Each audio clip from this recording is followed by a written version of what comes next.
ल आज चाहिँ हामी अर्चालीमा तोरी उखाल्दै छौँ। तोरी पाकेको छ है। लबिर चाहिँ अब भिडियो गर्दैछ। यहाँ हाम्रो तोरी पाकेर पनि खुइरेको अवस्था छ।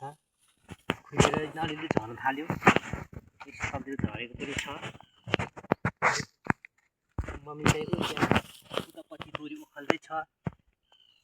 म चाहिँ यहाँ कुनाबाट उखाल्दै जाँदैछु, पार्दैछु। यतिखेर चाहिँ हामी तोरी पाकेर धमाधम तोरी उखाल्ने सिजन भएको छ।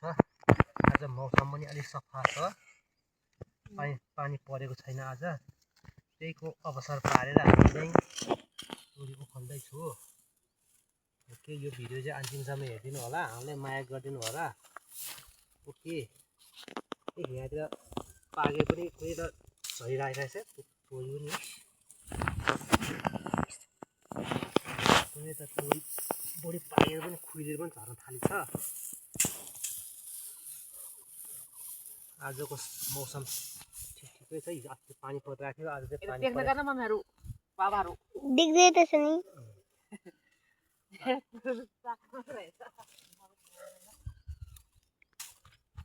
आज चाहिँ अलिक अलिअलि घाम लागेको छ। हिजो अस्ति त पानी परिरहेको थियो। त्यसैको मौसम छोपेर हामी तोरी उखाल्दैछु। ल कान्छो दबित चाहिँ मोबाइल समाएर भिडियो बनाइरहेको छ। बाबा मम्मीको भ्लग बनाउँदैछ।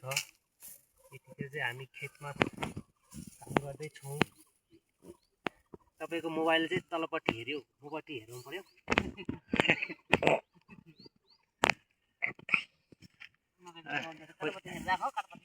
खै यता खै यहाँ राख्नु तोरी चाहिँ।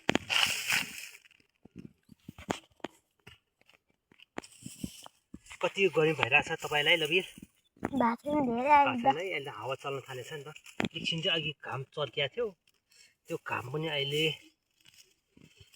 अलिक सेलाइसक्यो। घामलाई बादलले छेकिसक्यो, बादल छेकिसक्यो। पानी पर्ला जस्तो भइरहेछ। बरु हाम्रो तोरी चाहिँ अलिकति बिजोग होला जस्तो छ। भए पनि धेरै छैन। अब तिर्पलले छोपिन्छ, त्यसले केही फरक पर्दैन। तोरी चाहिँ आओस् बरु है। हेर्नु त यहाँनिर त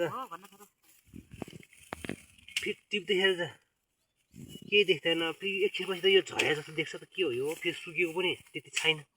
यसो झर्छ नि त यस्तै हो नि।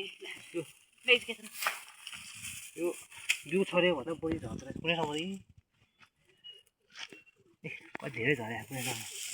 फेरि हेर्दाखेरि त हरियो जस्तो देखिन्छ। तर यो मुनिको सानो सानो त यो चोपिसी गरिसकेको छ कि यो। यसको समय खुलिसकेको छ, समय गइसक्यो। त्यही भएर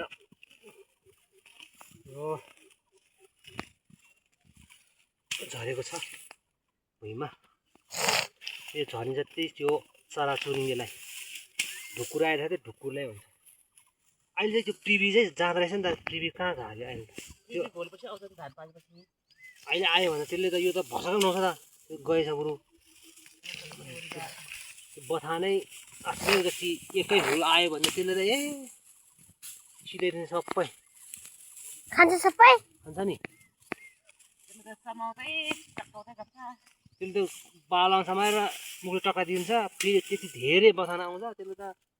यो यस्तो मात्रै बनाइराख्छ, त्यो मात्रै बोट मात्रै सबै गरेर त सबै झारेर खाइदिन्छ त्यसले त।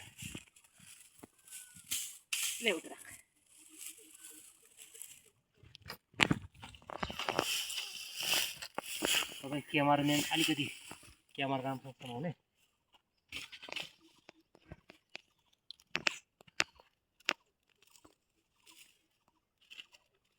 मम्मी र बाबा देखिरहेछ नि।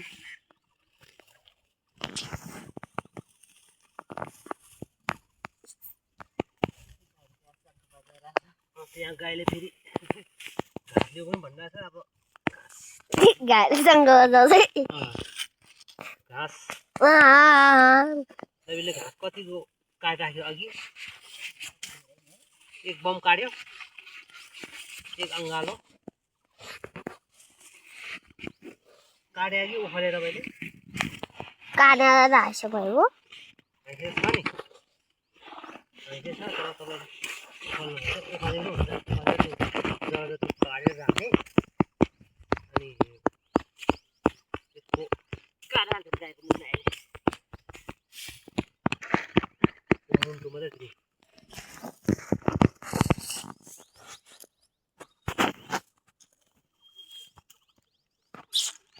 घाम लाग्न थाल्यो खै यता आउन पछाडि बस्छ पछाडि नि पुरुले है यस्तै सबै लाग्यो हाम्रो पुरुले खोइ क्यामेरासम्म त या माटो देखाइरहेछ खै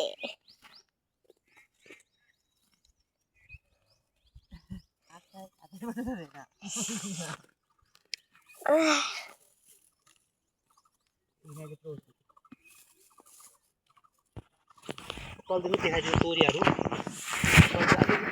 पाक्दो पाक्दो खोजिरहेको छ भन्नु ए कट गर्दै गरेर हो होइन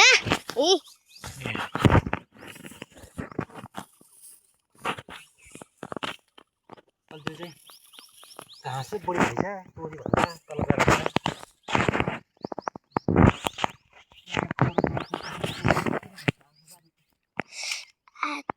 यसपालि झारले भुजासँग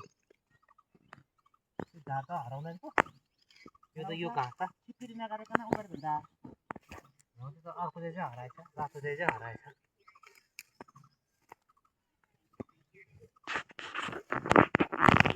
त्यो छिपेर के त घर जाने यो चाहिँ हराएछ छैन यो यो जस्तो रातो झार चाहिँ हराउनु थालेछ निकाल पाउँदा भयो त्यति छैन एकदम राम्रो खाएको छ झार भाइ पनि त्यसले धेरै असर गर्दैछ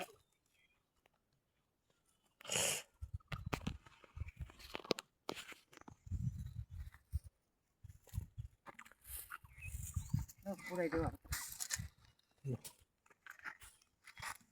राख्नु म पुऱ्याइदिन्छु अब